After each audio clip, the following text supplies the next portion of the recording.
Líder Visa presenta.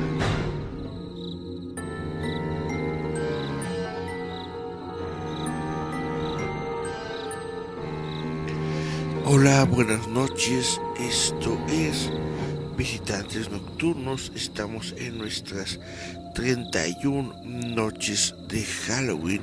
Yo soy Eric Contreras Ayala. Gracias por estar aquí, por acompañarme en este programa especial de 31 noches de Halloween. Y bueno, si son nuevos aquí o no se los había dicho, durante estas 31 noches de Halloween vamos a estar observando, vamos a estar platicando sobre diferentes monstruos de la cultura popular, de el folclore, del cine, etcétera, etcétera, etcétera. Esta lista fue compilada por mi amigo Gerardo Valdés Uriza, por Yasmín Flores López y por Arles Aquino, a quienes les doy las gracias por su inventiva. Y bueno, yo solamente tomo la lista para poder platicar acerca de cada uno de los monstruos durante estas 31 noches. El día de hoy nos vamos a encontrar a una criatura que aparece muchas veces en la televisión, en el imaginario, en la cultura pop. Hay gente que crea seminarios, programas de televisión y un montón de parafernalia en torno a lo que son los extraterrestres. Hay inclusive un muy famoso periodista mexicano que ha basado ya gran parte de su vida, si no es que más de la mitad de su vida, en hablar de el fenómeno extraterrestre. Y bueno, esto es de lo que vamos a hablar el día de hoy en las 31 noches de Halloween. Espero que me puedan acompañar. El día de hoy tenemos un retrato hecho por Gio Trejo. Gio Trejo Gatito. Está bastante interesante. Es un gris. Es un alienígena gris, vaya, normal, como el que nos podríamos encontrar en cualquier otro tipo de contexto. Y pues es un poco, vaya, es un buen dibujo, es un dibujo inquietante. Tiene como que las características de tratar de pronunciar que hay por ahí una nariz, que hay por ahí una boca, unos labios, que vaya, que tiene una completa figura dentro del rostro. Es bastante interesante esta ilustración y es con la que vamos a estar identificándonos el día de hoy. Pues bueno, ¿qué es un extraterrestre? En la cultura popular, en la ufología y en la xenobiología se denomina extraterrestre a todo ser vivo originario de cualquier sitio ajeno a la Tierra. La mayor parte de las personas solo tienen en cuenta esta definición al referirse a los seres provenientes del espacio exterior. Por lo general, la vida extraterrestre inteligente se asocia al de los fenómenos voladores no identificados, comúnmente llamados platillos voladores. Se asocian, pero no son sinónimos. Extraterrestre no significa ovni, ovni no significa extraterrestre. Ver objetos voladores que no sabes qué son, no forzosamente los vuelve extraterrestre. Hablar de ovni no forzosamente es hablar de cosas extraterrestres. En fin, alienígena. La palabra compuesta latina alienígena fue transliterada del griego, de la raíz al, y que pasó al latín como ali, otro extraño.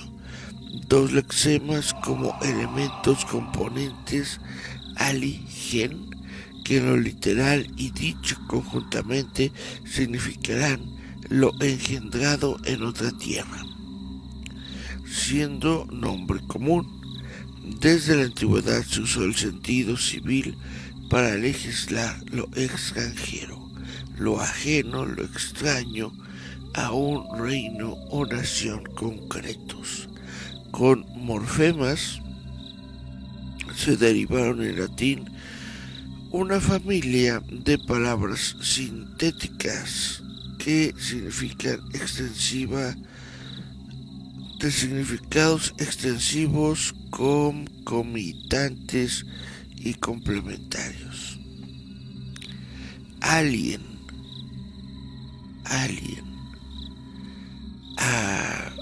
alius, otro de muchos, alter, otro de dos.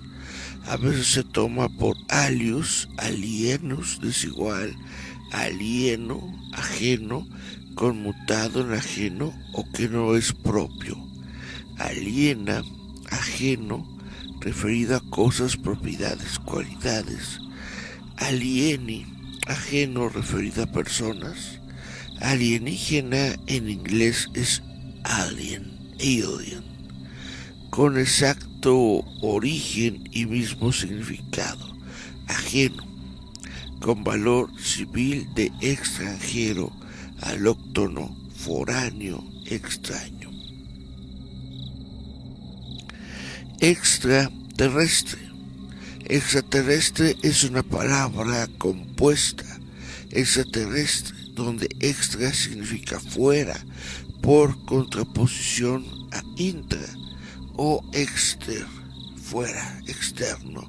Más propiamente se aplican sus derivados exterus, como lo nació en el exterior, o exterior hostil, externae, nacionale, y gente, exterius host, que también se genera con valor de extranjero, o externus, como lo que es externo, foráneo, extrínseco, accedens, adventitius, externi nomines y otras frases.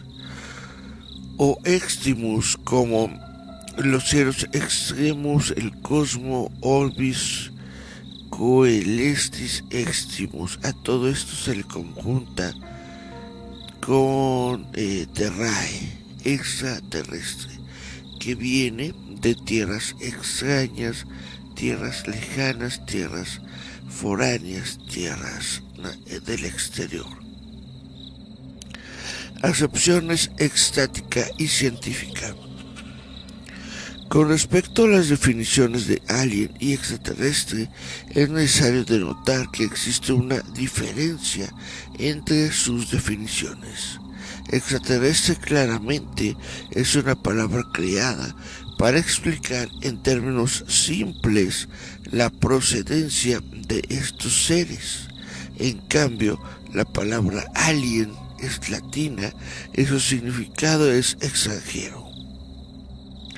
Aquí coincide con otra palabra de origen latino, alter, aunque en inglés los estadounidenses utilizan la palabra alien para referirse a seres extraterrestres no es el significado original y exclusivo de la palabra.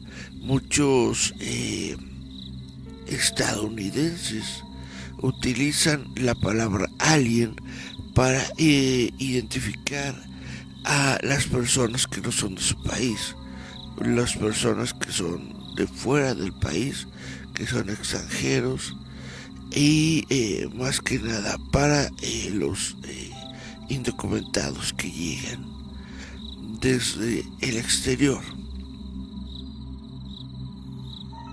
Actualmente se conceptualiza el fenómeno extraterrestre usando diferentes perspectivas. Número 1, como un fenómeno del que no se tiene evidencia, pero que se puede manejar de manera rigurosa usando el método científico, que puede ser la astrobiología o la ufología procientífica. En segundo lugar, como un hecho que se acepta como real y del que simplemente se debe acumular evidencia para convencer a todos los no creyentes. Esta es la ufología popular o comercial, llamada ufología acientífica. En tercer lugar, como un fenómeno paranormal dentro del ocultismo. Esta es la teoría menos aceptada por la ciencia ortodoxa y la mayoría de los ufólogos, ya que carece de objetividad científica. Si me lo preguntan a mí, ¿qué es lo que yo opino de la vida extraterrestre? Yo lo veo como un fenómeno del que no se tiene evidencia, sobre todo de extraterrestres que vivan en el planeta Tierra, que estén en la Tierra, que se encuentren en el planeta Tierra conviviendo con otros seres humanos. Yo lo veo como un fenómeno del que no se tiene evidencia, pero que se puede llegar a corroborar si se utiliza el método científico. Por lo tanto, yo estoy a favor de la ufología procientífica. Ahora, hay personas que quieren utilizar este nuevo término de UAP, lo quieren utilizar como uapología. Y yo digo que es una completa falta de respeto para el movimiento ufológico, para todo tipo de acercamiento ufológico, para el fenómeno ovni, para todas las personas que han dedicado su vida a el estudio del fenómeno ovni. Es una completa falta de respeto decirle UAP. ¿Por qué? Porque UAP viene de fenómeno aéreo no identificado. Es decir, le quitan al nombre su forma de ser, su objeto de estudio, que es exactamente el objeto. Si le quitas el objeto, entonces ya no tienes nada que estudiar. Lo que tú estás viendo con tus ojos en el aire es simplemente un fenómeno, y un fenómeno que no puede ser identificado, no puede ser comprendido, por lo tanto no puede ser estudiado. Y esto es lo que no entienden estas personas que se dicen guapólogos o que utilizan este nuevo concepto. Es de que ese nuevo concepto le está quitando materia de estudio a la ufología. al fenómeno ovni. Entonces no debería usarse, no debería utilizarse más que solamente cuando se trata definitivamente de fenómenos que no puedes identificar o que no tienes herramientas o suficiente nada para identificarlo. A la ufología hay que mantenerla como ufología.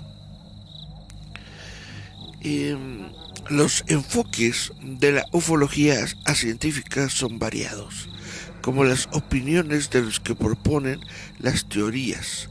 Sobra decir que dichos enfoques no gozan de ninguna aceptación científica. Solamente la astrobiología y la ufología procientífica se acercan a la noción de ciencia, sin llegar a ser aceptadas por completo en forma generalizada.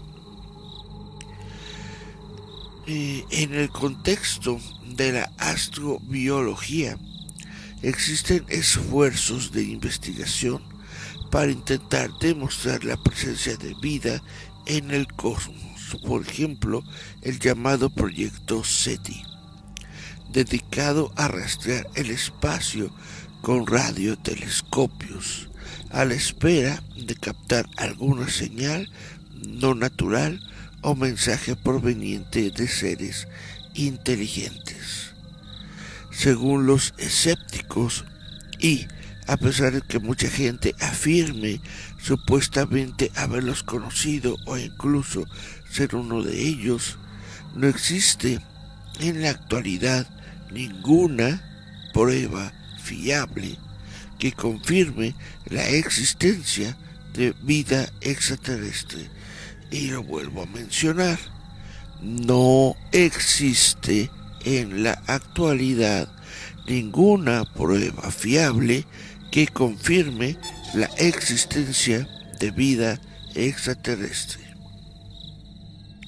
Se sostiene que la mayoría de las pruebas aportadas son testimonios de supuestos avistamientos o raptos, o fotografías que no representan en sí mismas evidencia irrefutable.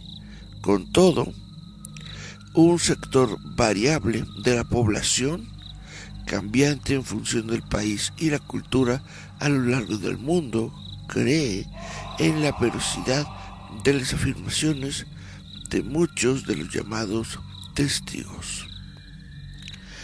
Actualmente se asocia la idea de extraterrestre con la del fenómeno ovni, pero no siempre ha sido así y no debería siempre ser así.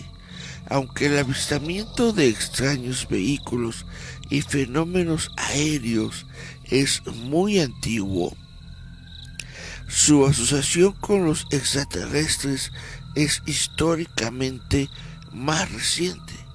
Quizá el caso que llevó a asociar a los ovnis con los extraterrestres es el caso de Kenneth Arnold, que afirmó haber avistado platillos voladores cerca de Monte Rainier el 24 de junio de 1947 en el estado de Washington, en los Estados Unidos. Luego de hacer públicas sus afirmaciones, multitud de personas informaron haber sido testigos de avistamientos en los Estados Unidos, fenómeno que no ha cesado hasta el presente y que se extiende a lo largo y ancho del planeta.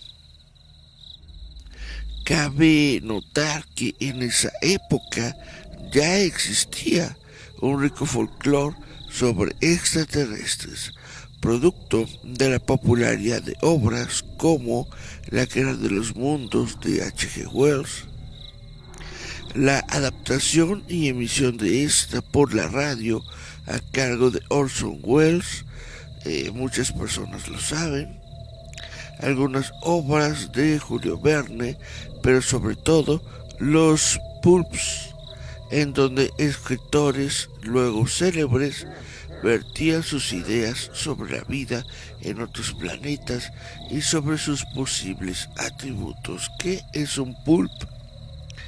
Pulp se refiere justamente a cómics, se refiere a revistas, se refiere a fanzines publicados de manera independiente por las personas que después llegan a ser célebres justamente porque fueron escritos por personas que después se vuelven famosos. En la ciencia ficción se utiliza con frecuencia el término alienígena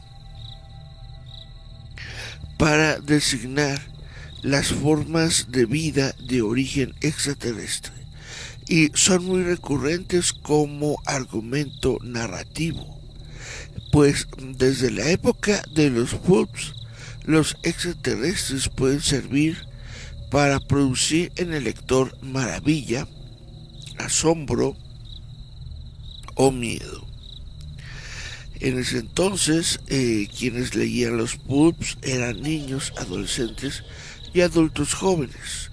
Al poder imaginárselos con atributos imposibles para los seres humanos, el cine pronto tomó dicha predilección literaria, transformándola en múltiples sagas de películas, todas las cuales ejemplifican distintas perspectivas sobre los extraterrestres, concomitantes con las distintas ideas de los diferentes autores literarios. Este uso del término es claramente antropocéntrico, ya que rara vez se utiliza a los seres humanos nacidos fuera de la Tierra, aun cuando los humanos pudieron haber invadido a otro lugar del universo. En la ficción suelen seguir empleando el término para designar a los nativos del lugar. Es decir, si seres humanos van y comienzan a poblar otros planetas, comienzan a poblar Marte, comienzan a poblar la Luna, comienzan a poblar Venus, qué sé yo, siguen siendo humanos. Tendríamos que encontrarnos con alguien que fuera nativo de otro planeta para entonces llamarlo de otra forma que no sea extraterrestre. En este uso del término es claramente... esto ya lo leí. Es notado el trato que le da la cultura estadounidense a la idea del extraterrestre, al que en inglés denominan alien, término que también se aplica a quien viene de fuera, a los inmigrantes. La palabra alien es un término legal dentro de las leyes de los Estados Unidos para denotar a los no ciudadanos del país. A partir de este concepto se han creado novelas consideradas políticamente correctas para hablar de inmigrantes dentro de los Estados Unidos sin hacerlo de forma directa a través de los extraterrestres. De hecho, es notorio que en algunas obras de autores de dicho país, la cultura descrita para los extraterrestres es sacada de alguna cultura terrestre real, o la imagen que los autores y la sociedad estadounidense se hacen de dicha cultura. Extraterrestres colectivistas donde la individualidad se sacrifica en pos del grupo representaban veladamente al comunismo y su falta de individualismo. Actualmente, extraterrestres con culturas teocráticas fundamentalistas hacen paralelos con la percibida amenaza terrorista de los llamados grupos islámicos. ¿Qué quiere decir con esto? Que a pesar de que los Estados Unidos sea conocida en teoría como una nación libre e independiente, como la nación más libre que pueda haber en el planeta. En realidad hay muchos, se encuentran con diferentes topos, con diferentes eh, formas de hablar, de expresarse, de dirigirse, que facilitan el poder expresarse sobre algún tema en específico, sobre todo en tiempos modernos, en que prácticamente parece que todo le afecta a todo el mundo y todos tienen una posición y todos pueden ofenderse si esa posición no les agrada. Pues esto es lo que resulta, que en el país más libre del mundo tienen que utilizar formas de comunicación que sean sinónimos de lo que realmente quieren decir, que sean símbolo de lo que realmente quieren decir. Una imagen frecuente en la cultura popular, el cine y las historietas es la de extraterrestres de apariencia humanoide, como los hombrecillos verdes de la ciencia ficción clásica o los grises, popularizados por encuentros cercanos del tercer tipo y los expedientes secretos X. Varias razones propician que en la cultura popular se le asocie frecuentemente una representación humanoide a una forma extraterrestre inteligente, pese a que no haya razón científica para suponerla probable. Ejemplo de ello es que en el caso de las películas, esta representación simplifica el proceso de vestuario y maquillaje necesario para la representación de uno de ellos. Además, el diseño basado en rasgos y expresiones humanas reconocibles favorecen la estimulación de reacciones emocionales en el espectador. En este sentido, la reacción humana tiene similitudes con las que se expresa ante los robots, en cuyo caso una mayor similitud física con el ser humano genera una mayor empatía, tal como demuestra la teoría del valle inexplicable. En este sentido, a nivel psicológico, es más fácil familiarizarse con un posible extraterrestre que tenga características físicas reconocibles como brazos y piernas, dos ojos, una nariz, una boca. Así también con aquel que posea un comportamiento reconocible, tal como mostrar los dientes en caso de enojo o realizar muecas en situaciones de sorpresa. E igualmente sea más fácil asociarlos inconscientemente como seres inteligentes, productos de una forma física similar a la nuestra, que les otorga popularmente. Igualmente se destaca que mientras más sean descritos como seres semejantes a las características y apariencia humana, igualmente son descritos como seres más pacíficos y de características angelicales. En cambio, mientras que sean descritos como seres menos semejantes al ser humano, son además descritos como seres beliciosos, terroríficos, malignos, etc. Básicamente, lo que nos está diciendo es que los seres humanos reaccionan bien a otros seres que se parecen a los humanos. Nosotros reaccionamos bien a Gollito, el bebé Yoda, porque tiene dos ojos, una boca, dos brazos, dos piernas.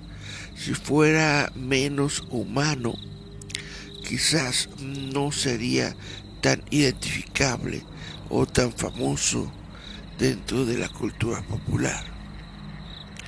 ¿Por qué? Porque así somos los seres humanos, y sobre todo así son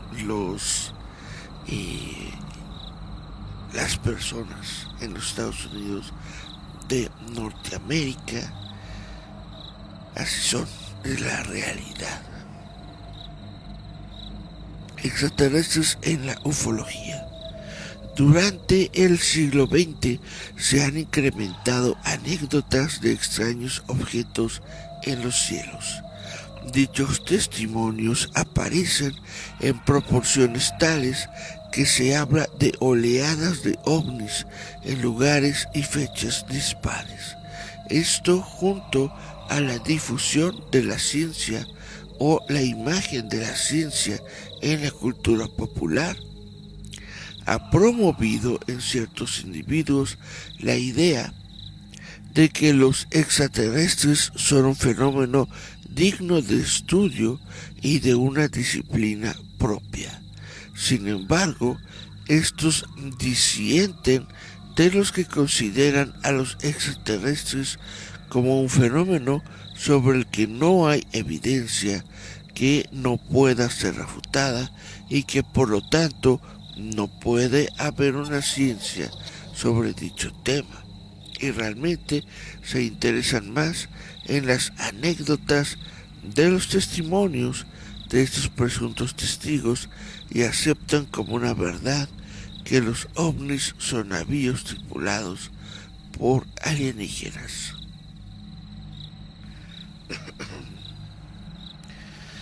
¿Qué quiere decir esto? Como se los digo, alienígena no es un sinónimo de ovni. Los ovnis son una cosa, los alienígenas son otra. Se ha hecho últimamente la aceptación de que si es una nave no identificada, forzosamente tenga que ser tripulada por un ser alienígena, por un ser extraterrestre, pero esto no debería ser así. Muy bien puede ser una nave creada dentro de este mismo planeta, creada dentro de este mismo mundo y que es tripulada justamente por otros seres humanos. Según la opinión de los científicos, de los exobiólogos y también de algunos astrónomos, es muy probable que la vida haya surgido en otros mundos. Yo diría, es probable que la vida existe en otros mundos. La razón de esta afirmación es que las leyes de la física y la química son las mismas en todas partes. Los fenómenos que dieron origen a la vida en nuestro planeta pueden repetirse en otros lugares en donde las condiciones se parezcan lo suficiente. Debido a que no se dispone todavía de información sobre dichos lugares con condiciones similares, por ejemplo planetas extrasolares, la pregunta sobre la existencia de vida extraterrestre permanece todavía sin una respuesta clara ni científicamente comprobada. Ahora, es probable que ustedes hayan visto durante esta semana, la semana pasada, durante este mes, durante hace 2 meses, etcétera, artículos en internet que les digan se ha comprobado la vida en otros planetas. Esto, ¿qué significa? A lo que, y por qué va contrario a lo que tú estás diciendo de que no han sido científicamente comprobados. Bueno, esto radica en que ese tipo de información, si es información científica veraz, apenas está siendo publicada. Es decir, apenas está dándose a conocer de pequeños seres diminutos que podrían estar viviendo en agua, en otros planetas, de este tipo de descubrimientos con telescopios, etcétera, etcétera, antes de corroborarlos y decir que son completamente veraces. La comunidad científica se tiene que poner de acuerdo sobre ellos y tiene que argumentar en algún escrito su origen extraterrestre y su existencia como vida extraterrestre. Tal vez ya existe. Por lo tanto, en este artículo que estoy leyendo, pues todavía lo toman como algo no científicamente comprobado. Pero esto no significa que tal vez haya ya algún científico que lo haya comprobado y que quizás se va a ganar algún premio por astronomía o alguna cosa por el estilo.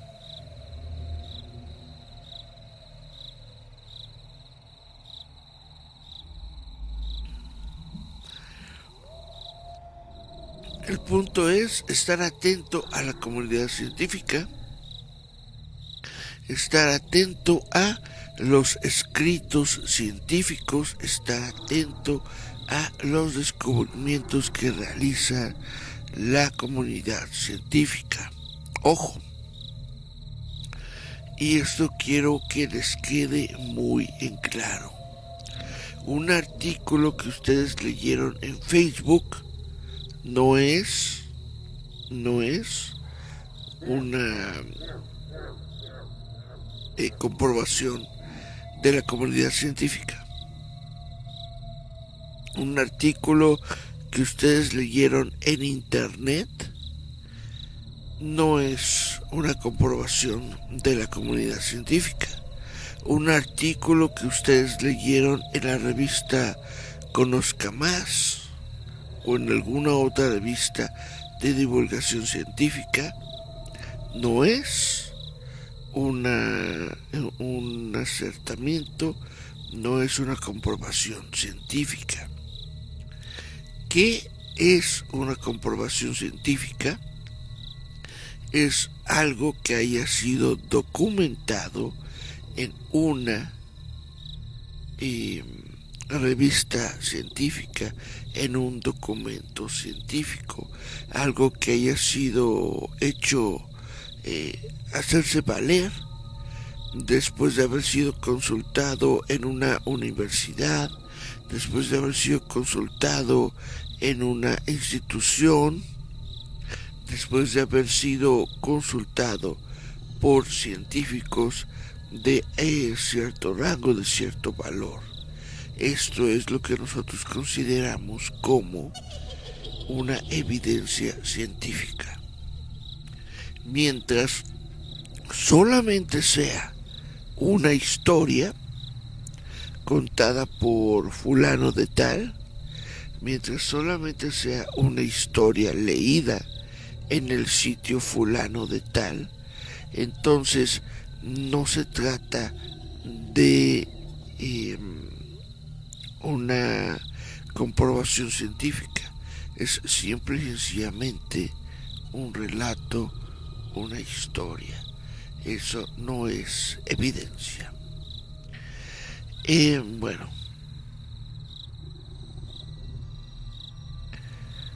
Cabe notar que el reconocimiento de la ignorancia en este tema no es sinónimo de negación. ¿Qué significa esto? ¿Qué significa esto? Cabe notar que el reconocimiento de la ignorancia de este tema no es sinónimo de denegación. Significa que si yo no conozco que se haya demostrado la vida extraterrestre, no significa que no exista. Yo, Eric Contreras Ayala, no soy científico. Entonces, si yo ignoro si yo desconozco que se haya publicado algo por la comunidad científica en donde se manifieste que existe la vida extraterrestre, si yo no lo conozco, no significa que lo esté negando. Simple y sencillamente no lo conozco, lo ignoro. Y de la misma forma, si otros científicos aún no han visto estos documentos, pues no es un sinónimo de denegación. La ignorancia no es sinónimo de denegación. Por tanto, las opiniones a favor como en contra dentro de la comunidad de expertos hasta la fecha son opiniones informadas, pero sin pruebas irrefutables que establezcan la verdad o falsedad de los hechos. Son opiniones informadas, ¿sí? Pero sin pruebas irrefutables que establezcan la verdad o falsedad de los hechos. También, según la opinión de muchos investigadores, es imposible que la Tierra sea el único planeta con vida en un universo que está continuamente expandiéndose y en el que existen muchos trillones de planetas. Dicho estado de cosas no impide que existen fuertes críticas hacia la ufología, tanto epistemológicas como metodológicas y semánticas, que hacen que dicha disciplina no se encuentre, por consejo general, entre las llamadas pseudociencias. Desde el punto de vista epistemológico, se le critica que habitualmente sus expertos hacen afirmaciones infalsificables, es decir, afirmaciones que no pueden rebatirse. Por ejemplo, decir que los ovnis vienen de humo. Y me refiero a humo el planeta, no humo el elemento. ¿Cómo puedes tú decir que no? ¿Cómo puedes tú decir que los ovnis no vienen del planeta humo? Es imposible decir que no. ¿Por qué? Porque nadie puede viajar a humo. Desde el lado metodológico, se critica que solamente se limita a observar las reacciones de grupos humanos, pero sin entender sus causas, es decir, sin tomar en cuenta que dichas reacciones pueden provenir de fenómenos de histeria colectiva, errores de percepción, modas o bromas. En el lado semántico se considera como altamente dudoso que la Tierra sea tan visitada por extraterrestres como afirmaba Arthur C. Clarke, como parece serlo según la ufología, considerando la extensión tan grande del cosmos, el esfuerzo necesario para viajar hasta la Tierra y la posterior carencia de contacto hace que su presencia resulte un absurdo. Y en esto yo quiero manifestar del conocimiento que tenemos justamente sobre la religión. La religión nos ha hecho creer desde hace mucho tiempo que el ser humano es prácticamente el centro del universo. Y la verdad es que no lo somos. No somos ni siquiera el centro de nuestro propio sistema solar. El ser humano no es más que una pequeña parte, una pequeña fracción del universo en el que vivimos, del universo que nos tiene en él. Los seres humanos no son especiales. Los seres humanos no están hechos a imagen y semejanza de ningún dios astral. Los seres humanos no tienen ningún destino grandioso. Los seres humanos no tienen ninguna forma de decir o de probar que son hijos de semillas estelares, que son hijos de pueblos antiguos alienígenas. No tenemos ninguna forma, ninguna manera de decir que el ser humano sea especial. De ninguna forma. En el universo, en un universo que es tan grande y que se encuentra en todo momento en expansión.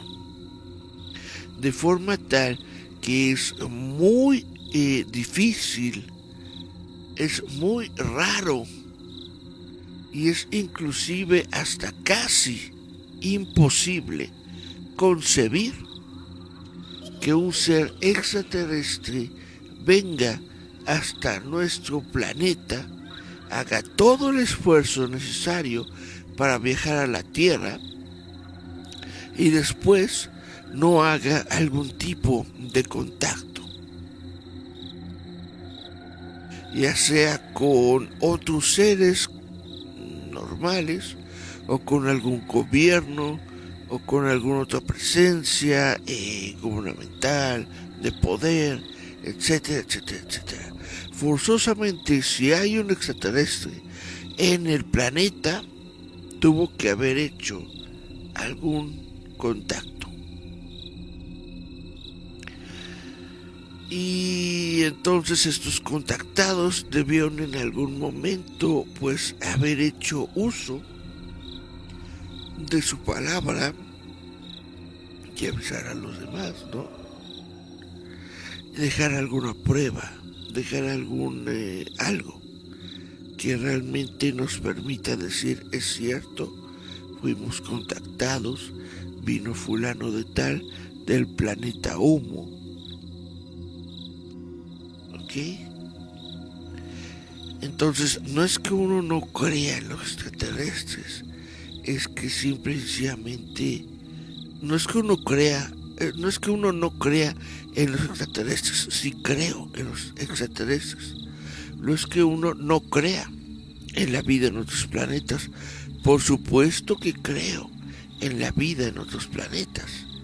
Es que simple y sencillamente la evidencia de extraterrestres en el planeta Tierra no existe.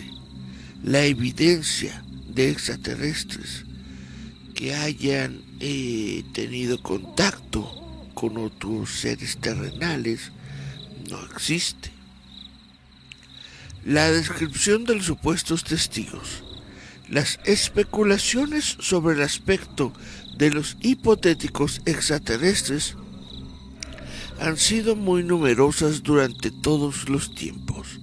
Los numerosos supuestos testigos de distinto origen, religión, posición económica y social, que aseguran haber tenido algún tipo de contacto, han descrito distintos tipos de seres, que podrían clasificarse en diversas tipologías.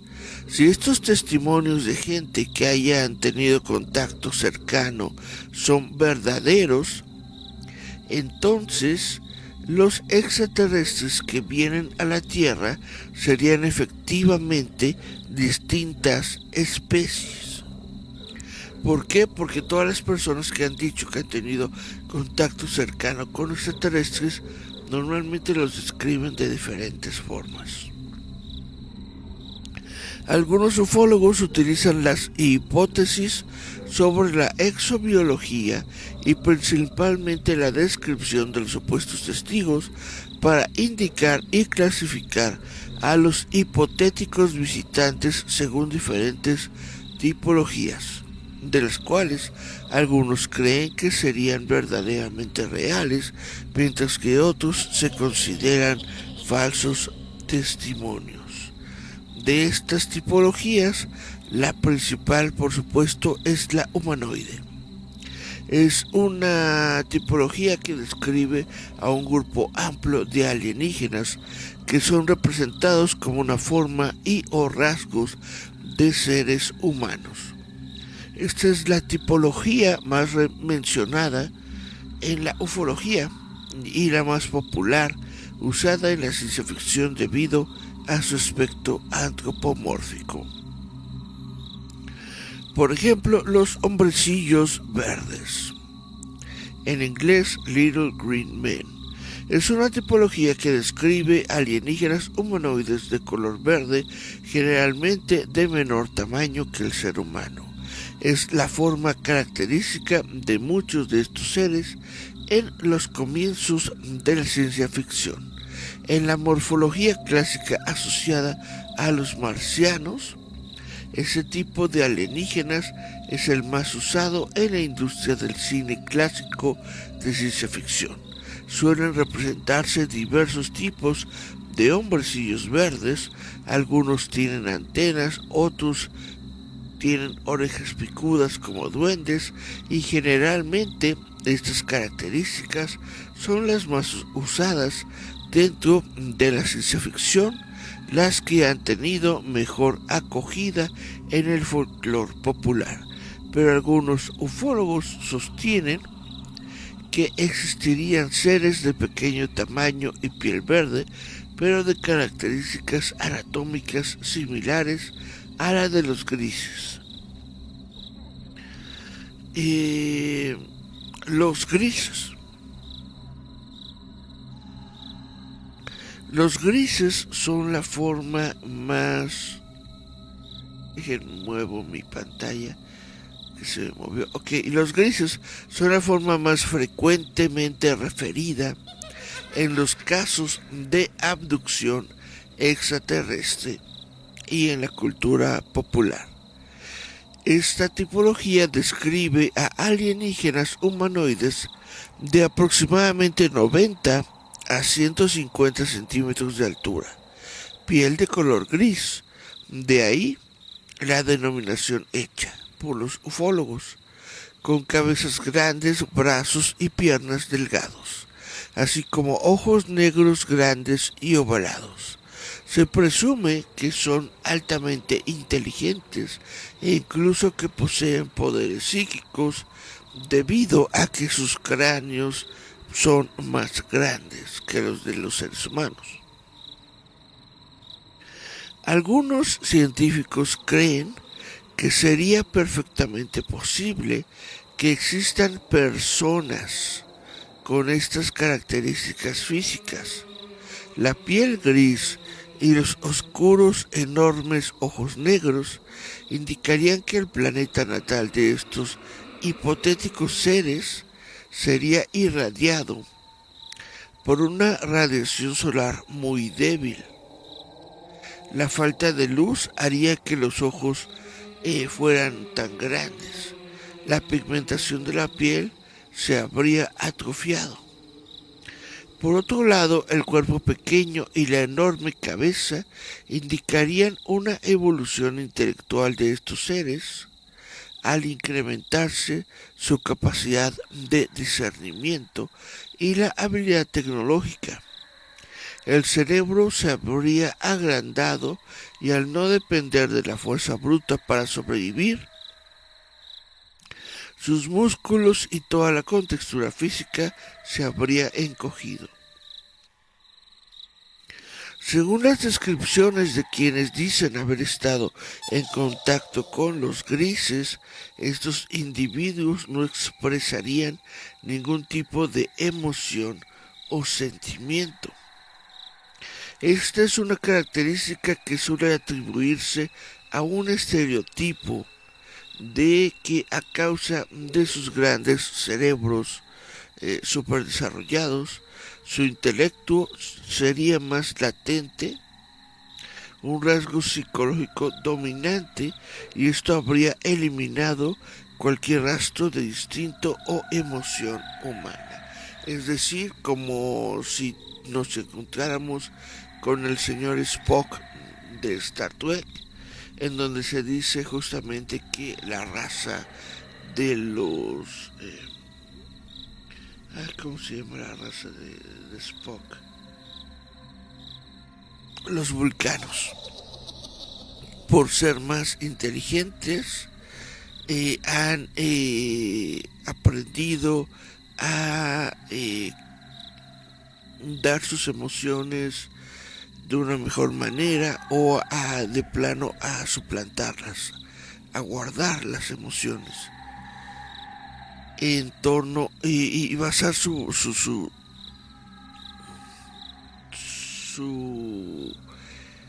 su forma de vida más hacia la lógica, más hacia el conocimiento científico que hacia los sentimientos, como es como los seres humanos se ven a sí mismos. Los seres humanos en la cultura popular se ven más como seres que funcionan a raíz del corazón, de las emociones, que a raíz del cerebro o de la razón. Y obviamente que está completamente errado. El corazón no tiene nada que ver con las emociones o con el potencial humano. Todo se encuentra dentro del cerebro. En fin. Los nórdicos. Los nórdicos son una tipología de alienígenas descrita como casi iguales a los seres humanos, pero con algunas diferencias de piel extremadamente blanca, cabello extremadamente rubio y ojos celestiales, rasgados u oblicuos.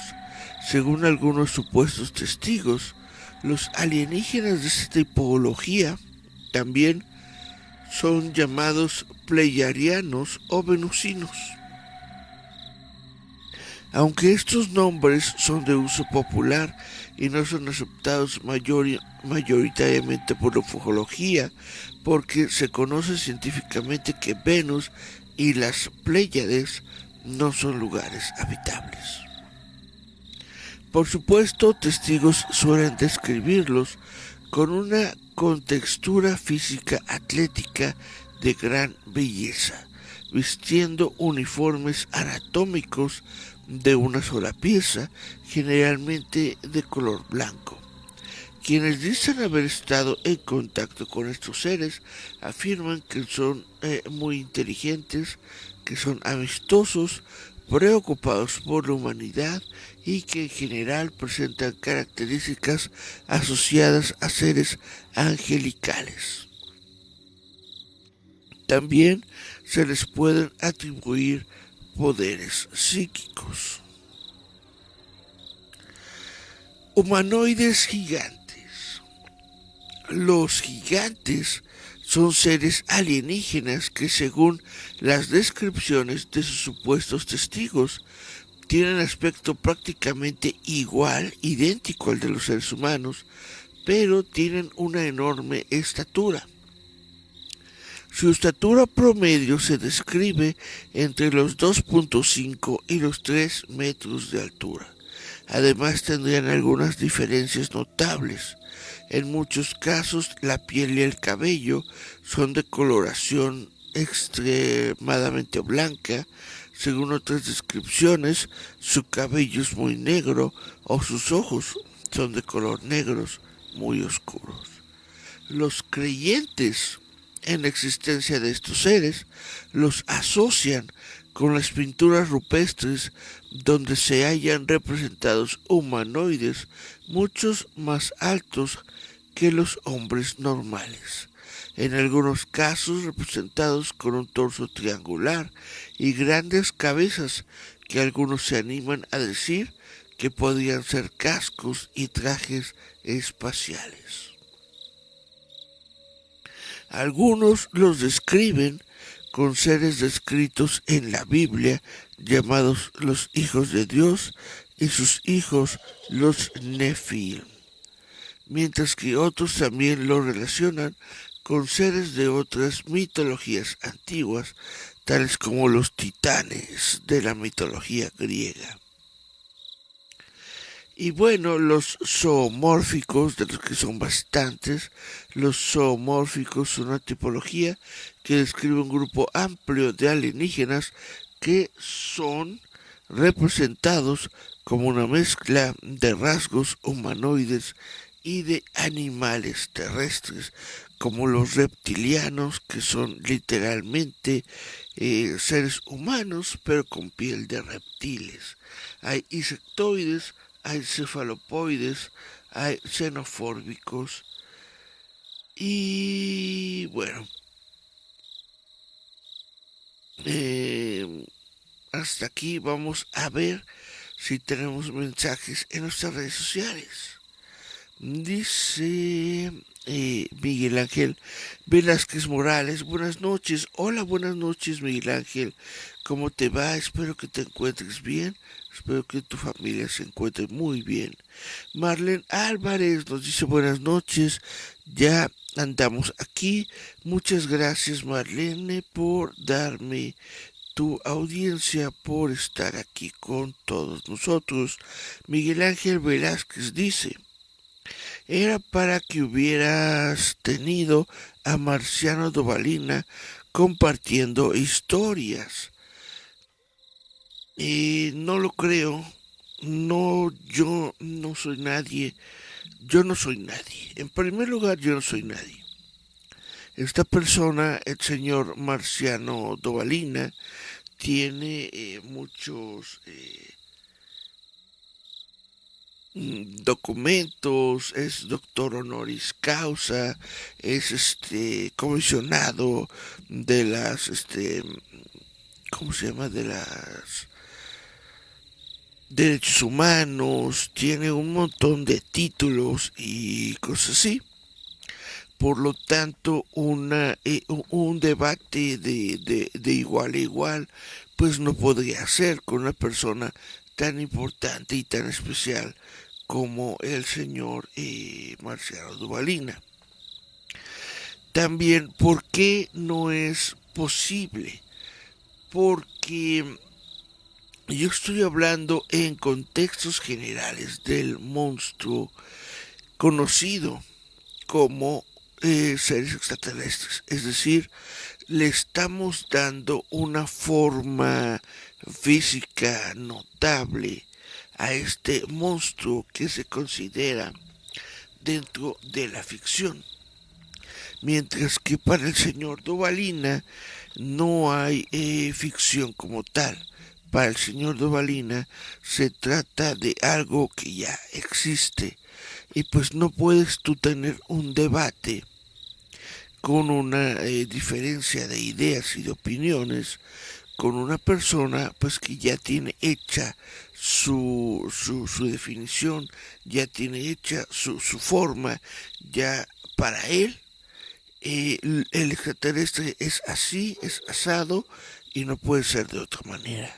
Básicamente lo que yo estoy haciendo es dando contexto y definición al mito, mientras que para él ya no es un mito. Y finalmente, en las 31 noches de Halloween, pues no estamos contando tanto historias, sino mi intención es conocer al monstruo. Mi intención es darle voz al monstruo.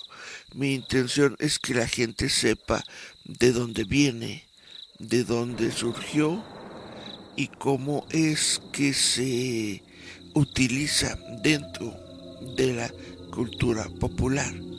Por estos tres rasgos es por lo que no considero yo posible tener un acercamiento con el señor Marciano Dovalina. Sonia Ivette dice, hola Eric, hola Sonia, ¿cómo estás? Espero que te encuentres muy bien, salúdame a Sopita.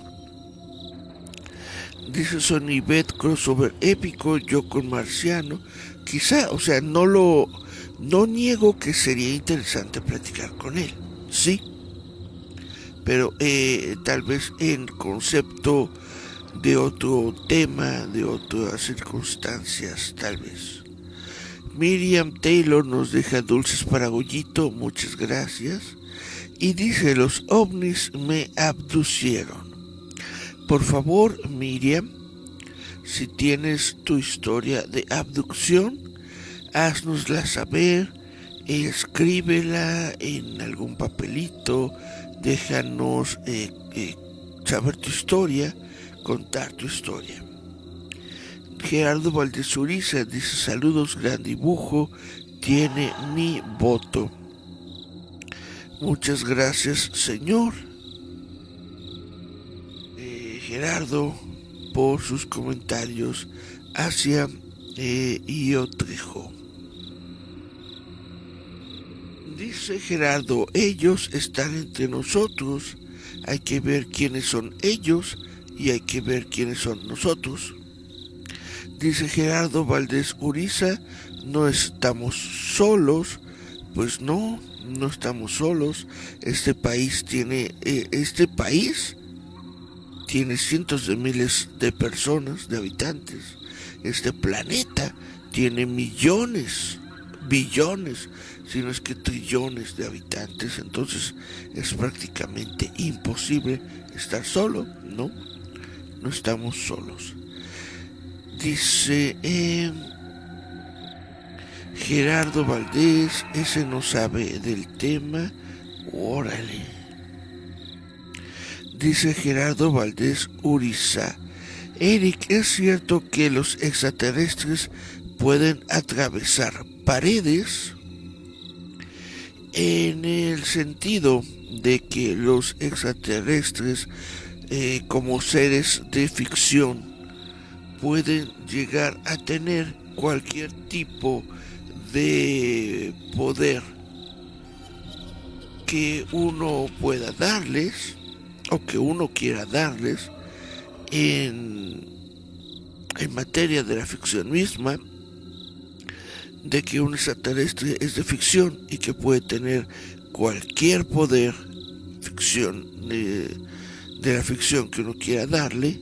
Puede ser que sí, puede ser que los extraterrestres tengan la facultad de atravesar paredes. También hay que ver de qué material están hechas las paredes, porque si son paredes muy sencillas de papel, pues prácticamente todo el mundo podría llegar a atravesarlas. Dice Eric, ¿es cierto que los extraterrestres o algunos de ellos viven en las paredes? De nueva cuenta, tomando que los extraterrestres son seres de ficción, tomando en cuenta que los extraterrestres pueden hacer prácticamente cualquier cosa que su autor quiera que ellos realicen, dependiendo del contexto del texto en el que se encuentren expresados, pues sí, yo supongo que se podría decir que algunos extraterrestres pueden vivir en las paredes. Ahora hay que ver qué características tienen esos extraterrestres, porque ha de ser bastante difícil la vida en las paredes. Por ejemplo, en México, donde prácticamente la mayoría de las construcciones son de duros bloques de cemento, pues estaría bastante difícil que una persona, que un ser viva dentro del cemento. No sé cómo le hagan. Prácticamente es como vivir adentro de las piedras. Pero también eso es algo que se dice, que hay extraterrestres que viven en el interior del planeta.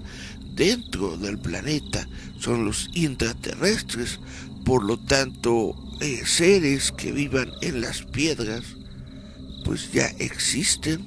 Entonces, que algunos de ellos puedan vivir en las paredes es muy probable, es muy probable que sí. Dice Miguel Ángel Velázquez. Rayos, como... Ok, dice Miguel Ángel Velázquez, Alien, y más iconitos de Alien. Dice, ¿cuál es el planeta Humo? Es Humo sin H, U-M-M-O, y la verdad es que no te lo sabría decir. No soy astrónomo, yo apenas me estoy enterando de que existe este humo. Permíteme encontrarlo.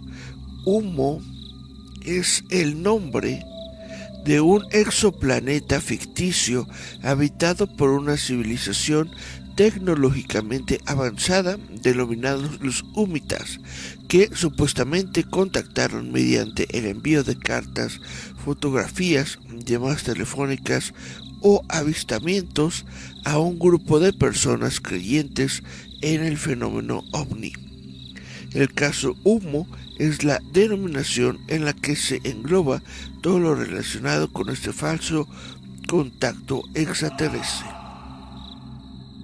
Considerado como uno de los casos más importantes y emblemáticos vinculados a la ufología en España, fue un fenómeno de gran popularidad en las décadas de 1960, 70 y 80, tanto entre el pueblo como en la prensa y la televisión de la época.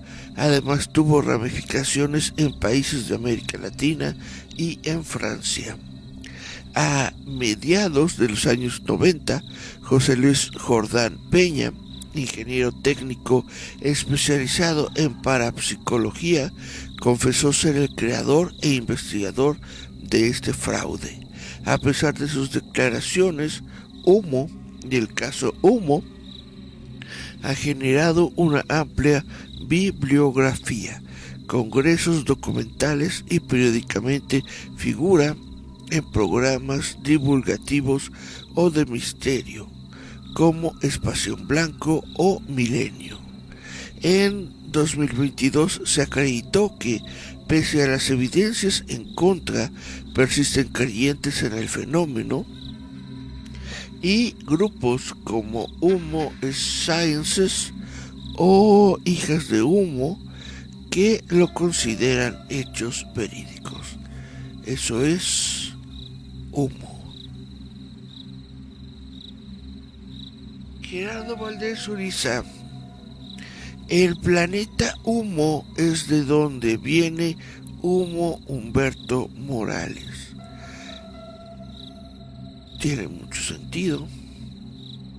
Gerardo Valdés Uriza dice: voten por este dibujo. Dice: este es el dibujo más tenebroso. Y también dice: se acerca la votación de el líder Tober monstruoso. Dice Eric: cuéntanos historias tenebrosas de extraterrestres. Claro que sí, con todo gusto. Para eso está Visitantes Nocturnos, que es todos los sábados. En cuanto termine el mes de octubre y terminen las 31 noches de Halloween, en donde vamos a estar platicando sobre monstruos, con todo gusto yo les cuento historias tenebrosas de extraterrestres. De hecho,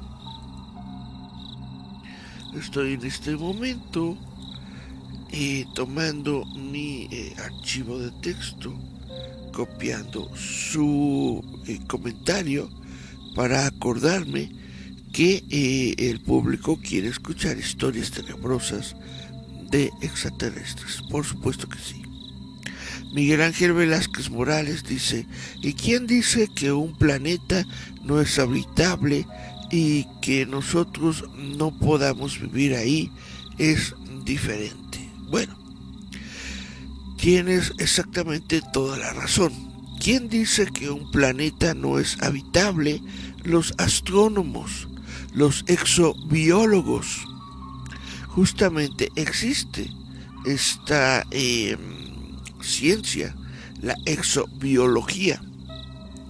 La exobiología se encarga de dar las bases biológicas para comprender si un ser puede manifestar vida en otros planetas. Ahora, ¿a qué nos referimos con vida en otros planetas?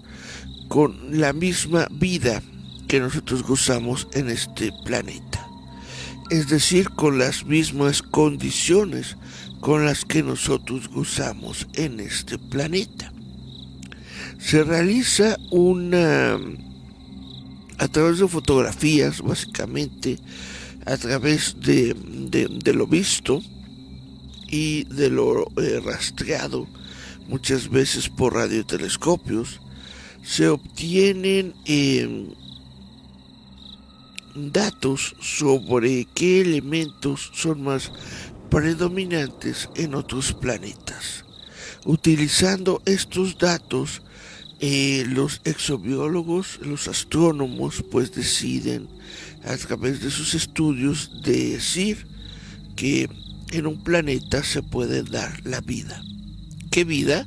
La vida humana, la vida como nosotros la conocemos. Es decir, se busca la posibilidad de vida con factores completamente humanos. ¿Por qué no se busca la vida con otros factores, tomando en cuenta otras resoluciones? Porque ese tipo de factores los desconocemos. Ese tipo de vida no nos es conocida. La ignoramos por completo. De forma tal que los seres humanos, los científicos humanos, estudian lo que conocen. Estudian la física, la química, la biología, tal cual como se encuentra en nuestro planeta origen. Por lo tanto, nosotros tomamos en cuenta al origen como ese punto de partida para saber si podría haber vida en otros planetas. ¿Qué es lo que se busca entonces? Se busca agua, se busca la presencia de hidrógeno, oxígeno, aire. Se busca la presencia entonces de esos dos elementos que son los necesarios para la vida como nosotros la conocemos. Si esos elementos existen, entonces podemos llegar a determinar que puede existir vida en otros mundos. Ahora, no solamente vida humana o vida animal, sino también ahora lo que están considerando los científicos, por supuesto, es la vida microbiana, la vida bacteriana, la vida de los pequeños, de las pequeñas formas de vida que crean a nuestra vida, a nuestro ser humano, a nuestros animales, a nuestras plantas. Esos son quienes dicen si un planeta es habitable o no es habitable. Esos son quienes dicen si podemos vivir ahí o no. Todo en base a la vida en el planeta Tierra, a la vida animal en el planeta Tierra.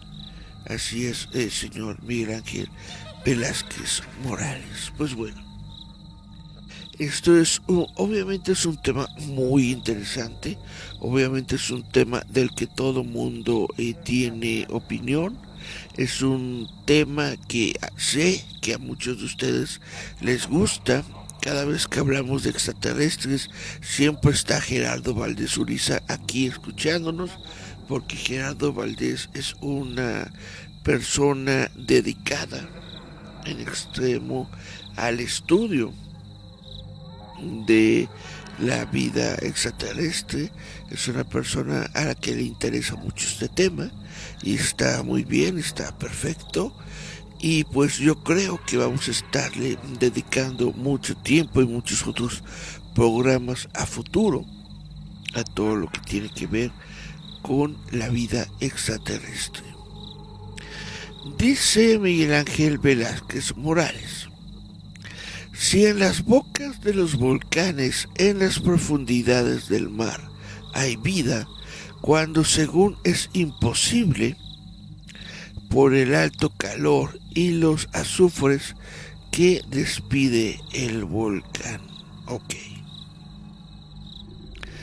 No es imposible en el sentido de que si se ha demostrado que hay vida, entonces hay vida. Prácticamente la ciencia no va a través de imposibles. La ciencia, al contrario, trata de buscar qué es lo que conforma a nuestro mundo, cómo es que existe, cómo es que funciona, cómo es que formas de vida que deberían no estar vivas, están vivas. Para la ciencia no hay imposibles. Para la ciencia lo que hay es lo que se ha comprobado y lo que falta por comprobarse. La ciencia no dice esto no existe y se acabó, no. La ciencia jamás toma ese tipo de posturas. Sí, se ha demostrado que en las bocas de los volcanes hay vida, pues es algo muy interesante, es algo muy bueno y es algo, yo creo que es necesario difundir y es necesario tener en cuenta para nuestro conocimiento científico. Si se ha demostrado que en las profundidades del mar hay vida, yo creo que es algo muy bueno, que es algo muy genial y que es algo que necesitamos difundir y que es algo que necesitamos mantener como nuestro conocimiento científico de justamente las formas de vida que hay en el mar. Como vuelvo a repetir, para la ciencia no hay imposibles. La ciencia jamás va a decir que algo es imposible. La ciencia solamente busca que algo pueda ser explicado, que exista una explicación lógica del mundo que vivimos. Eso es todo. Si hay formas de vida que soportan alto calor y los azufres y todo lo que despide un volcán, pues vaya, qué padre que exista. Esto significa que nuestro sector de vida o nuestro conocimiento sobre lo que puede conjugar vida es mucho más amplio. Y entonces ya podemos ver que quizás un planeta desconocido que tiene azufre, que tiene superficies volcánicas, quizá pueda tener vida. ¿Qué es lo que podría decirnos si un planeta volcánico tiene o no tiene vida? Que posea también los elementos básicos de la vida, que como ya dije es el agua, el oxígeno, odígeno, hidrógeno, oxígeno y argón, sin forma definida. Eso es lo que necesitamos. Oxígeno, hidrógeno y argón. Si existen esos tres, es muy probable que exista la vida. Pues bueno, en eso estoy, compañeros, en eso estamos todos. Muchas gracias a quienes se acercan el día de hoy. Muchas gracias a Miguel Ángel Velázquez Morales por sus acertados comentarios. Muchas gracias a Gerardo Valdés Uriza por sus acertados comentarios. Muchas gracias también a Miriam. Muchas gracias a Sonia. Muchas gracias a Marlene. Muchas gracias a todos ustedes por estarme dando el privilegio de su audiencia. Y pues bueno, este fue el dibujito que nos da Giovanna Trejo,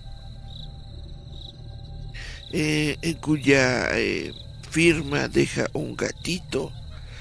Como vuelvo a afirmar, siempre va a ser genial y bonito tener un Michi en el arte. Siempre los Michis van a ser gobernantes del mundo. Mucho tiempo después de que desaparezca el hombre, desde que se termine la supremacía del hombre en este planeta como la raza dominante, seguirá el imperio del Michi. Así que qué bonito es siempre tener Michitos. En fin, bueno, les vuelvo a repetir que este programa es Visitantes Nocturnos, parte de la barra de roboto.mx, en especial de nuestra cultura popular. Espero que esto sea de su agrado, espero que al menos sea interesante para ustedes el hablar de todos estos seres, de hablar de todos nuestros monstruos, porque al final de cuentas todo esto es parte de nuestra cultura. Hablar de extraterrestres es cultura, aunque usted no lo crea. ¡Chan, chan, chan, chan! Y bueno, dice Sonia, nos vemos Eric, qué buen programa. Muchas gracias tía Sonia, gracias por haber estado aquí. Nos escuchamos, vemos el día de mañanita. Les voy a decir antes de irme que mañana vamos a estar hablando de el charro negro. El charro negro, en dónde se aparece, en dónde se esconde, por dónde lo han visto, el mismísimo charro negro. Por hoy esto es todo, me despido. Esto es 31 noches de Halloween. Hoy, señores, señoritas, hoy es Halloween.